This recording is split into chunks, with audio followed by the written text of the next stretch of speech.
Hello friends, எல்லாருக்கும் மதிய வணக்கம். இன்றைக்கி எங்கள் வீட்டில் என்ன ஸ்பெஷல்னு பார்த்தீங்கன்னா, சுட சுட சாதம், கருப்பு கொண்டைக்கடலை மசாலா கறி, அப்புறம் பார்த்திங்கன்னா ஒரு சூப்பரான தக்காளி போட்டு நான் தக்காளி ரசம் பண்ணியிருந்தேங்க. இன்றைக்கி இவ்வளோதாங்க ஸ்பெஷலு. உங்கள் வீட்டில் இன்றைக்கி என்ன ஸ்பெஷல்னு மறக்காமல் கமெண்ட் பாக்ஸில் கமெண்ட் பண்ணுங்கள். அதுக்கு முன்னாடி நம்ம இந்த மசாலா கறி எப்படி செய்கிறதுன்னு வீடியோக்குள்ளே போய் பார்க்கலாங்க. ஃபஸ்ட்டு அடுப்பை பற்ற வச்சுருங்க. அதில் வடைச்சட்டி வச்சு வடைச்சட்டி ஹீட் ஆனதுக்கப்புறம் 2-3 ஸ்பூன் ஆயில் ஆட் பண்ணிக்கோங்க. ஆயில் ஹீட் ஆனோடனே ஒரு பட்டை, ஒரு கிராம்பு, 2 பிரியாணி இலை அதையும் ஆட் பண்ணிக்கோங்க. அது நல்லா பொரிஞ்சு வரணுங்க.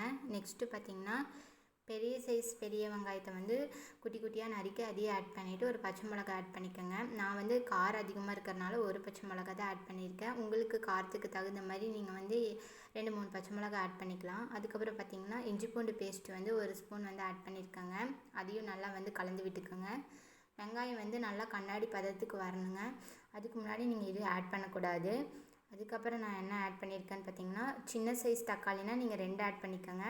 பெரிய சைஸ்னால் 1 ஆட் பண்ணால் போதும். தக்காளியும் நல்லா குட்டி குட்டியாக நறுக்கி அதையும் ஆட் பண்ணி நல்லா தொலாவி விட்டுட்டு கொஞ்சம் லைட்டாக உப்பு ஆட் பண்ணிக்கோங்க.